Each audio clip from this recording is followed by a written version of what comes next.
আর military তারা ওই ঠিকই ব্যারাকের মধ্যে ফিরে যাবে, কারণ বঙ্গবন্ধু বলেছিলেন মিলিটারিদেরকে, তোমরা আমার ভাই, তোমরা ব্যারাকে থাকো, কেউ তোমাদের কিছু বলবে না।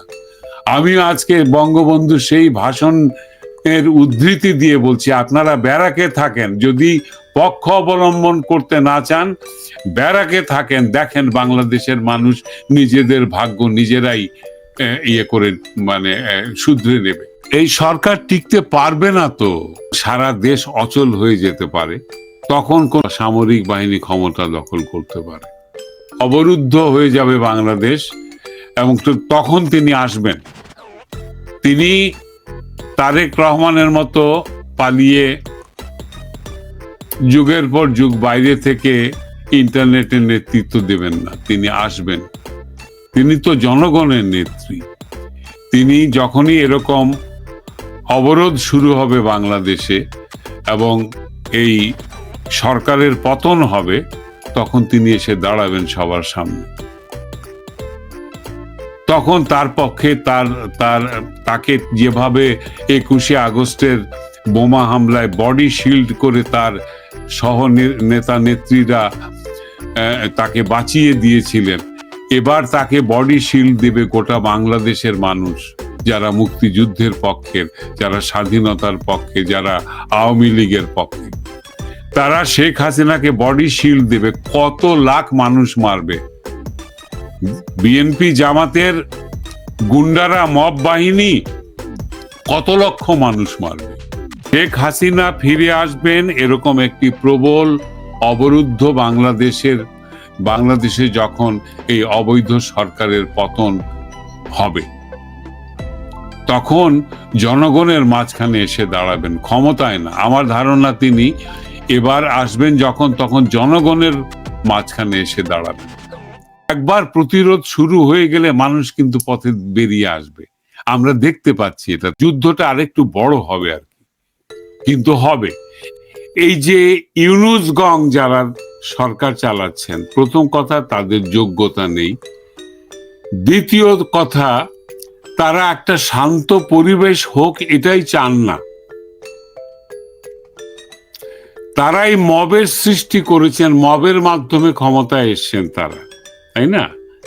এখন এই মব চলতে চলতে আমজনতা, সাধারণ মানুষ বলতে আমি বোঝাচ্ছি যারা রাজনীতি সচেতন বা রাজনীতি করেন, রাজনৈতিক দল, এই রকম মানুষগুলোর ওই অভ্যাস হয়ে গেছে মবের, যেটার প্রমাণ দেখতে পাচ্ছি আমরা এই চট্টগ্রামে বিএনপির প্রার্থীদের নিজেদের মধ্যে মারপিট, গোলাগুলি, চুলাচুলি। হ্যাঁ, ওকে দাঁড়াতে দিব না, কারণ কি করতে হবে, তাকে মেরে ফেল, গুলি করো। কিন্তু প্রার্থীদের মধ্যে যদি, যেমন আমেরিকায় প্রাইমারি ইলেকশন হয় না, সেইভাবে নির্বাচিত হন যে যিনি প্রেসিডেন্ট হবেন, হ্যাঁ, বা অথবা সিনেটর, এরা এদের যোগ্যতা, এরা তখন ডিবেট হয়, বিতর্ক হয়, বিতর্কের মধ্য দিয়ে এরা প্রমাণ করেন একজন আরেকজনের চেয়ে কতখানি যোগ্য, তাই না?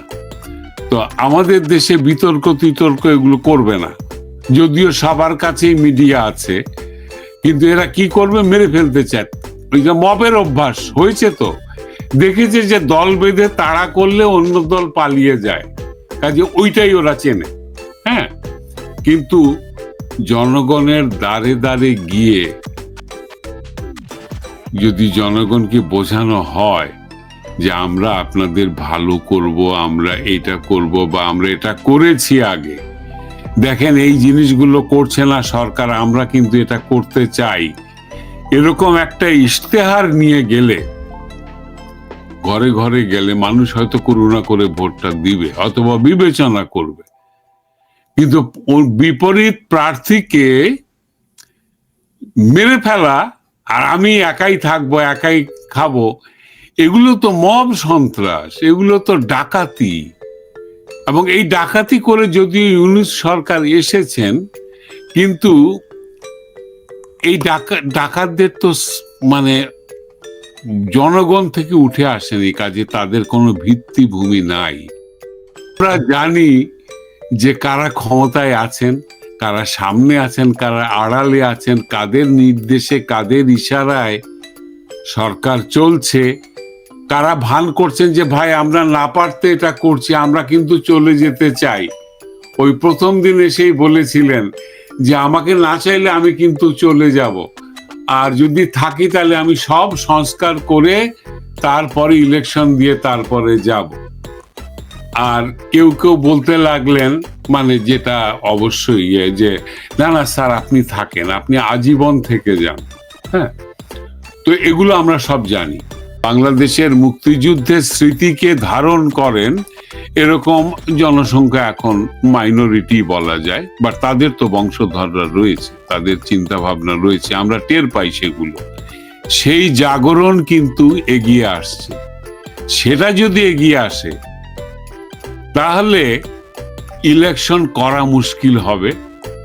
শেখ হাসিনা তিনি বিদেশে থেকে নেতৃত্ব দিতে পারবেন বলে আমার ধারণা, নির্দেশনাও দিতে পারবেন, এবং সেই নির্দেশনা যদি সঠিক হয়, এখন পর্যন্ত আমার কাছে সঠিক মনে হয়েছে, তিনি আন্তর্জাতিক পর্যায়ে এখন কথা বলার জন্য তাকে প্রোটোকল দেয়া হয়েছে।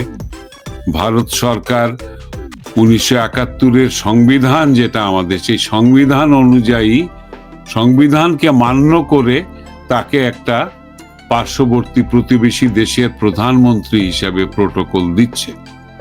তিনি আন্তর্জাতিক ক্ষেত্রেও আলোচনা করছেন।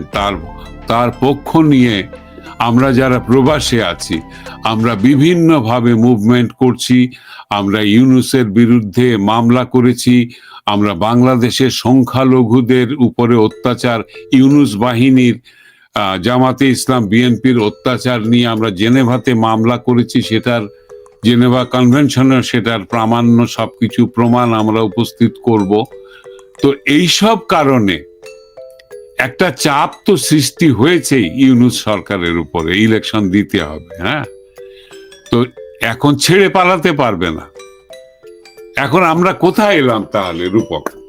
আলোচনা করি। হ্যাঁ, আওয়ামী লীগ যদি সত্যিকার অর্থে ঘুরে দাঁড়িয়ে জনসংগ্রাম শুরু করতে পারে তাহলে ইলেকশন দেওয়ার ক্ষমতা নেই, এবং এই সরকার থেকে এই সম্ভবত মানে পালাতে তো হবেই, এবং দিয়ে যেতে হবে নিরপেক্ষ নির্দলীয় তত্ত্বাবধায়ক সরকার গঠন করে তাদের হাতে ক্ষমতা দিয়ে তারপরে সরে যেতে হবে, কারণ সেটাই ওই সংবিধান সম্মত। আওয়ামী লীগ যেভাবে পিঠ দেওয়ালে ঠেকে গেছে, এখন ঘুরে না দাঁড়ালে, ঠিক যেভাবে মির্জাফরের কারণে 200 বছর ব্রিটিশরা শাসন করেছিল, ঠিক তেমনি এই দেশটার সার্বভৌমত্ব বিক্রি হয়ে যাবে পরাশক্তিদের হাতে। ডিপ স্টেটের কাছে এই দেশের সার্বভৌমত্ব বিক্রি হয়ে যাবে। আমরা একটা দাস দেশে এবং জাতিতে পরিণত হব, আমরা দাসত্ব করতে থাকব। এইটা আওয়ামী লীগের বোধোদয় হয়েছে। ক্ষমতায় যখন ছিলেন তখন তারা 50% বুঝতেন, আর এখন 100% বুঝতে পারছেন। আমাদের দেশের সার্বভৌমত্বের মানে উপরে যে আঘাত এসছে, সেটা কিন্তু অলরেডি ইউনূস সরকার ওই তার দাস মনোবৃত্তিতে দিয়ে দিয়েছে। আজকে সেন্ট মার্টিনে যাওয়ার জন্য আলাদা নাকি পারমিশন লাগে, তাও যেতে দেয় কিনা, সেই পারমিশন পাওয়া যায় কিনা সেটা, সেখানে আর্মি ক্যাম্প হয়েছে সোজা কথা। বন্দর তো উনি ঘোষণায় দিয়েছেন তিনি ওই সৌদি আরব বেসড কোন এক কোম্পানি, যেটা যারা আসলে আমেরিকান কোম্পানিকে তিনি দিয়ে দেবেন। তিনি মংলা বন্দরও দিয়ে দেবেন। তিনি এবার এয়ারপোর্ট দেওয়ারও ব্যবস্থা হয়ে গেছে, কারণ এয়ারপোর্টের পুড়ে টুড়ে যায়, আগুন লেগে যায়, কাজে ওদেরকেই দিয়ে দেওয়া উচিত। ওকে, তাহলে সার্বভৌমত্ব আমাদের থাকলো না। যেখানে দেশ থেকে দেশে ঢোকার এবং বার হওয়ার এই বন্দরগুলো যদি আরেকজনের শক্তিতে থাকে, হ্যাঁ, এই ঘটনা ঘটিয়েছে। এখন এই পরাশক্তি চাচ্ছে যে যারা তাদেরকে সমর্থন করবে বা তাদের সুবিধা মেনে নেবে তারা ক্ষমতায় আসুক, আর যেটা মানবে না তারা ক্ষমতায় আসলে তো তাদের অসুবিধা। আমরা দেখেছি যে যখন ছাত্রলীগের ছেলেরা 50 জন মিলে একটা ঝটিকা মিছিল বার করে বা করছে, ধীরে ধীরে মানুষ ওটাতে যোগ দিতে শুরু করেছে। সাধারণ মানুষ স্লোগানে শরিক হচ্ছে। হ্যাঁ, তো এই যে এই সমর্থনটা যখন প্রবল একটা সংগ্রাম শুরু হবে, প্রতিরোধ শুরু হবে, ব্লকিং শুরু হবে, বন্ধ শুরু হবে, পুরো দেশে হরতাল বা এটাকে কি বলে, যেটাকে ব্লক করে দেয়, এটার আরেকটা নতুন নাম আছে, অবরোধ। হ্যাঁ, এখন কিন্তু হরতাল হবে না, এখন অবরোধ হবে। এবং অবরোধে যদি সাধারণ জনগণ পার্টিসিপেট করে, হ্যাঁ, দেখা যাবে বিএনপির অনেক লোক পার্টিসিপেট করছে। কেন? কারণ তারা কিন্তু অত্যাচারিত হয়েছে। বিএনপির মধ্যে আমরা ফজলুর রহমানের মতো নেতাও দেখতে পাই, তাই না? সবাই যে তারেক রহমানের মতো পালিয়ে বাঁচা নেতা তা তো না, মাঠের নেতাও তো আছে, এবং তারা জানে যেখানে কি কি ঘটতে যাচ্ছে। তো তখন সেই প্রতিরোধের মুখে ইলেকশন নাও হতে পারে, বাংলাদেশ ঠুটো জগন্নাথ হয়ে যাবে। এবং এগুলোর জন্য যারা দায়ী, তাহলে শত শত কোটি টাকা বিদেশি ব্যাংকে জমা রেখে অলরেডি রেডি আছে, তারা চলে যাবে। তুমি আমি বাংলাদেশে বসে কপাল চাপড়িয়ে তাদেরকে অভিশাপ দিলেও তাদের কিচ্ছু যায় আসে না। বংশ পরম্পরায় তারা বিদেশে সুখে শান্তিতে থাকবে। আলী রিয়াজের এই যে জুলাই সনদ বলা হয়েছে, প্রথম দিন থেকেই সরকার গঠন হলে নির্বাচনের পরে জুলাই সনদ অ্যাক্টিভেট হবে। আর যদি তারা অ্যাক্টিভেট না করে, তাহলে অটোমেটিক্যালি এটা অ্যাক্টিভেট হবে 3 মাসের মধ্যে। এগুলো মানে কি? এগুলোর মানে হচ্ছে যে ওরা টিকতে পারবে না। না পারার জন্য, এটাকে আইনসঙ্গত করার জন্য এরা এই জুলাই সনদ করেছে। এবার পরীক্ষিত নেতারা আসবে, যারা মার খেয়েছে, যারা কোপ খেয়ে যাদের গায়ে ঘা হয়েছে, কেটে গিয়েছে, রক্তপাত হয়েছে, তারা এগিয়ে আসবে। সৎ মানুষ দেখে তাদের সমর্থন দিয়ে এগিয়ে আসুন। আমরা কিন্তু এভাবে গিয়েছিলাম যুদ্ধে। ওই বঙ্গবন্ধু একবারই বলেছিলেন, আমার বাড়িতে এসে দ্বিতীয়বার তাকে বলতে হয়নি যে আপনাদের ছেলেটাকে যুদ্ধে পাঠান, দেশ বিপদে। আমরা চলে গিয়েছিলাম, আমাদের মতো মুক্তিযোদ্ধা যারা যুদ্ধে যোগ দিয়েছিলাম, কারণ আমরা জেনেছিলাম আমাদের দেশটা বিপদে। আপনারা যত তাড়াতাড়ি রিয়েলাইজ করবেন যে ৭১-এর চেয়েও বড় বিপদে বাংলাদেশ এখন। ৭১-এ আমাদের চিহ্নিত শত্রু ছিল পাকিস্তানি সৈন্য, এবং আমাদের পরীক্ষিত বন্ধু ছিল ভারত। ইউনূস এসে প্রথমেই ভারতকে শত্রু বানিয়েছে এবং তারপরে মিয়ানমারকে শত্রু বানিয়েছে। সো আমাদের দুটো প্রতিবেশী, দুটোই আমাদের পরম শত্রু এখন। এগুলো সব তার মেটিকুলাস প্ল্যানের অংশ, যে আমার দেশ অপরাজেয় এবং অপরাজিতই থাকবে। এই টার্ময়েল আগেও এর থেকে আরো ভয়ঙ্কর ভাবে আক্রমণ এসেছিল স্বাধীনতার উপরে, স্বাধীনতা পক্ষের মানুষের উপরে। বঙ্গবন্ধু, আমরা এই মাসেই 4 নেতাকে হত্যা করা হয়েছিল জেলের ভেতরে। সেই কাপুরুষের দল দেশ ছেড়ে পালিয়ে গিয়েছিল। হ্যাঁ, তারপরেও এই আওয়ামী লীগ ঘুরে দাঁড়িয়েছে, বাংলাদেশের স্বাধীনতার পক্ষের মানুষ ঘুরে দাঁড়িয়ে বাংলাদেশকে একটা মধ্যম উন্নয়নশীল দেশে পৌঁছে গিয়েছিল। আমরা বড় ভালো ছিলাম, আমাদের মেয়েগুলো কাজ করছিল, আমাদের পুরুষেরা উপার্জন করছিলেন, আমাদের প্রোডাক্ট বিদেশে রপ্তানি হচ্ছিল, আমাদের ছেলে মেয়েরা শিক্ষায় দীক্ষায় এগিয়েছিল, বিশ্ববিদ্যালয়ে লেখাপড়া হচ্ছিল। এখন সবকিছু ধ্বংস করে দেয়া হয়েছে। এগুলো থেকে বেরিয়ে আসতে হবে, বেরিয়ে আসতেই হবে। আর যখন সংগ্রাম শুরু হবে, পথে নেমে আসবেন, ঘরে বসে থাকবেন না।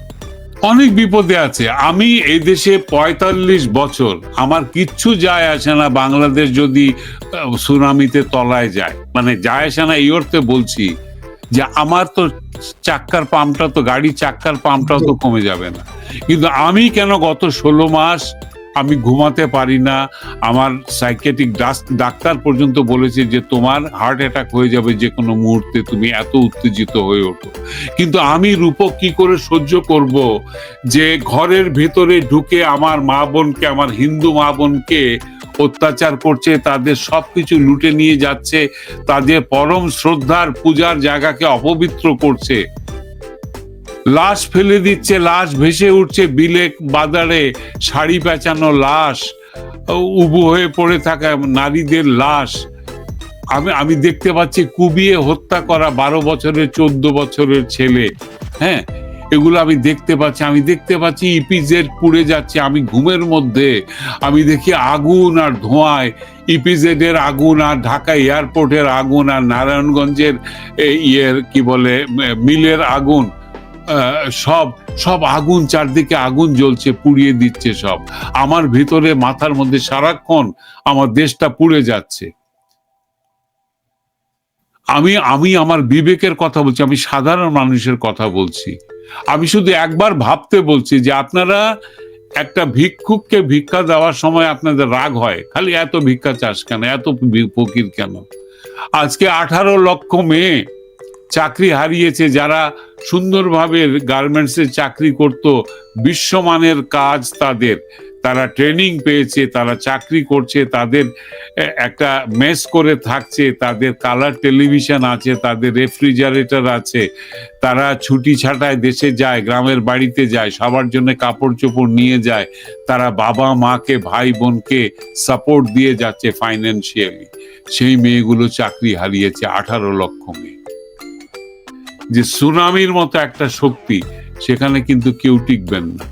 এবং এরপরে যে সরকার হবে, সেইখানে কোনো ভণ্ড, কোনো প্রতারক, কোনো চাঁদাবাজ, কোনো অর্থ পাচারকারী, কোনো জবরদখলকারী, মিলিটারি বা মানে বিদেশের টাকার কাছে বিক্রি হয়ে যাওয়া কোনো সামরিক বাহিনীর প্রধান অথবা অফিসার, এরা কেউ থাকবেন না।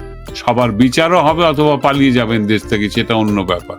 কিন্তু নতুন দেশ যেটা হবে, সেটার আগের ভুলগুলো করবে না বলে আমি বিশ্বাস করি।